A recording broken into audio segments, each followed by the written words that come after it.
Bakit kailangan magsakripisyo tayo na hindi naman natin trabaho protektahan ang Senado? Pero bakit tayo ang andito? Dahil hindi na matino ang gobyerno natin. Kriminal at magnanakaw na ang may hawak ng ating gobyerno. Mismong mga pulis, sabi nila, bulong-bulong sa gilid, "Sir, gusto lang namin magtrabaho ng maayos." Pero hindi namin nalilimutan na ang totoong nagmamahal sa mga Pilipino at mismong sa mga pulis ay si Presidente Duterte. Sir, sabi nila sa akin, nung maaresto ako 2 beses, na-raid ako ng 1 beses. Tumulong sa akin, sir. Hindi kami pro-BBM. Nagpapasalamat pa nga kami dahil si Tatay Digong ang nagbigay ng dignidad ng mga pulis. Dinoble sweldo namin. Pero sir, may trabaho din kami. May mga pamilya din kaming pinapakain. Ayaw namin ng gulo, pero sa ngayon, hanggat makaya namin, mananahimik lang kami. May isa kong kasamang pulis, sabi niya, pati ba naman to sa Facebook, sa pilitan na mag-like sila para lang linlangin ang buong mundo na mayroon pang matinong gobyerno dito sa Pilipinas. Pero sa mga puso natin, sa mga pulis, alam namin masama ang loob nyo dahil hindi tayo magkalaban. Isa lang ang gusto natin, matinong Pilipinas, matinong trabaho, hindi magulo. Gusto natin na meron tayong pride. Pero anong ginawa ng adik na presidente? Ginawa tayong magkalaban. Mismo yung mga makabayan yun, yung mga leader nila, mga entry sila ang pumapatay ng mga polis, mga sundalo. Ayan sila sa kabila. Nakatingin ng mga polis natin, wala silang magawa. Pero sa puso nila, alam nyo kung sino ang ating kalaban. Naghahanap buhay lang tayo. Kahit yung mga OFW naghahanap buhay, bakit halos na lang lahat tayo gusto mag-abroad? Dahil walang kapag-asa magtrabaho sa Pilipinas. Ang mga OFW araw-araw umiiyak. Ano ang sansa natin? Ang sansa natin, sana ang gobyerno matino. Bakit? Hindi na sana tayo mag-abroad. Dati, pag pulis ka, hindi mo kayang pumili ng matinong bahay, pamumuhay. Nang dumating sa Tatay Digong, Vicente na ang pulis. Pag pulis ka, makakakain ka na 3 beses ang araw, makapunta ka pa sa mall. Binigyan ni Tatay Digong ng dignidad ang mga pulis. Pero wala pang 3 taon, pinakulong siya. Bakit? Ayaw na mga dayuhan, ayaw na mga oligarko, ayaw ng mga adik na mga Pilipino magkaisa. Ang pera ng gobyerno natin, magkano bang budget natin? 6 trillion, mag 7 trillion na. Kung hindi na nakawin yun, lahat ng pulis, hindi na kailangan maggutom. Hindi na kailangan magnakaw.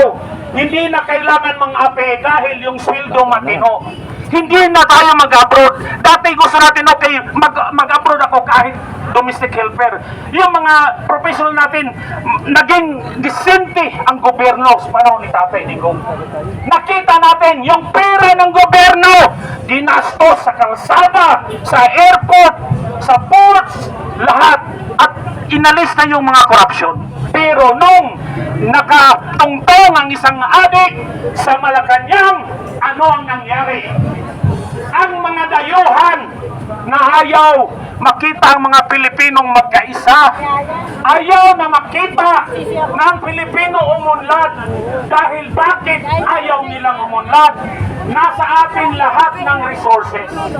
Gusto nila ang mga Pilipino palaging mahirap para panay na lang tayo mag-export ng mga matitinong professionals. Sino ang nakanabang sa ating matitinong professionals? Magagaling world class. Ibang bayan. Dahil talagang sinadya na tayo'y magkalaban, tayo'y magkawatak-watak para palagi na lang tayong exploit ng mga dayuhan at mga oligarko.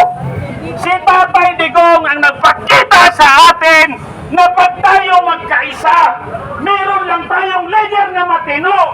Hindi na mga polis, hindi na mga motong, hindi tayo mag-abroad. Uunlad ang Pilipinas. Pero tingnan mo ang nagsapit natin. Mismong si Senator Bato, dating general. Kaparo niyo, sir. Kaparo niyo si Senator Bato. Dahil matino ang presidente na si Duterte, tumaas ang respeto ng mga Pilipino sa mga pulis. Pero kita nyo ngayon, mismong mga pulis ang tumutugis sa matinong leader. Bakit?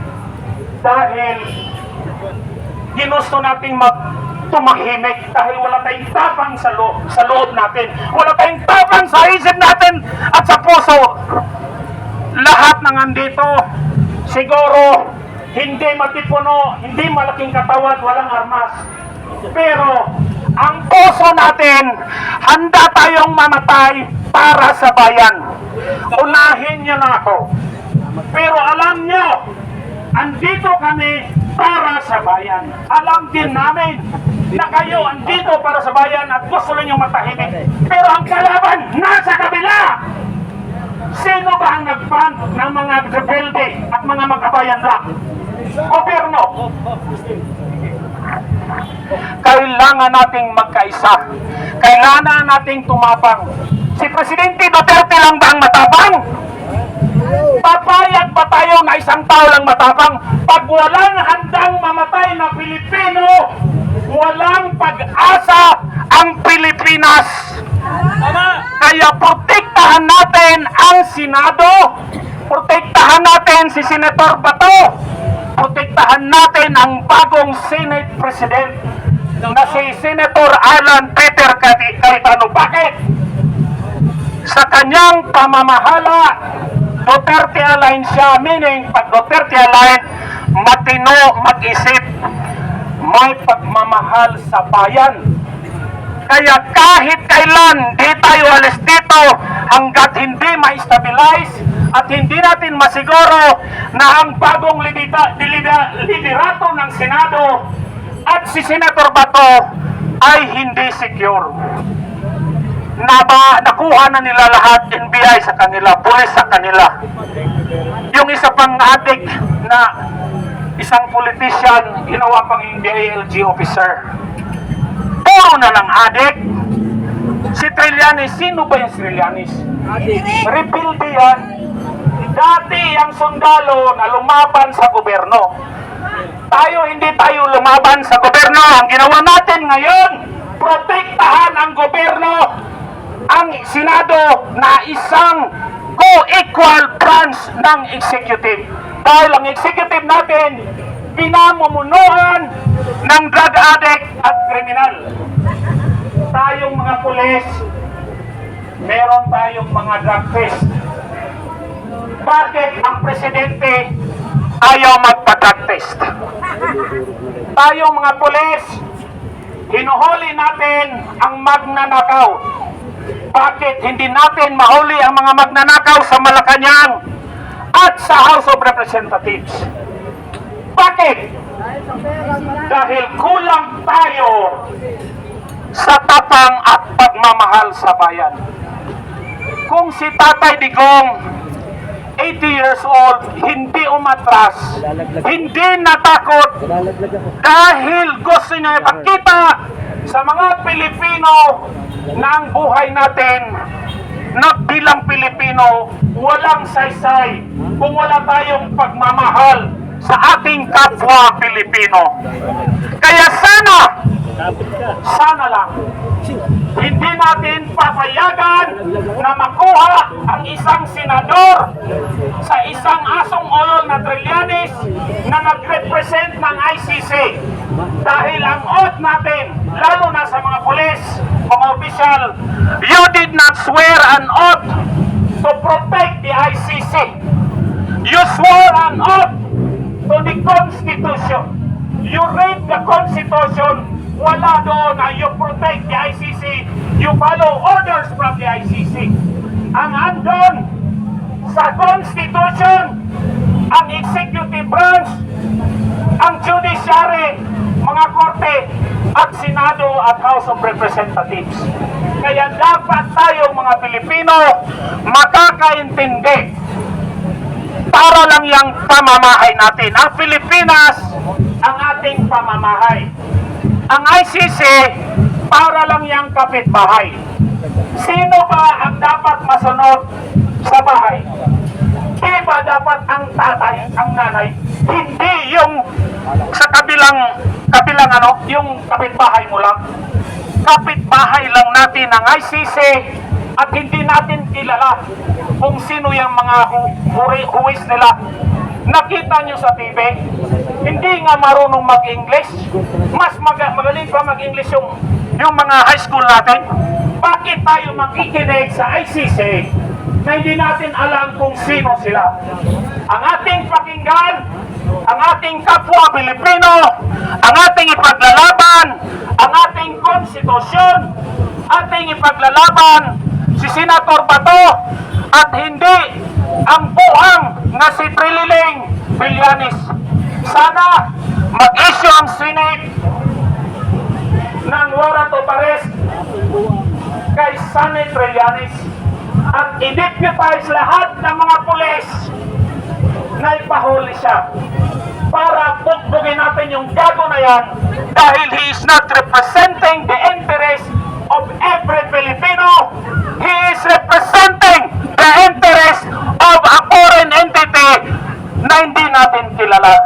Kaya sana, andito tayo ngayon, sir, mga pulis, I salute you. But please put in your heart, our duty is to protect the Constitution. And Senator Bato is representing a constitutional body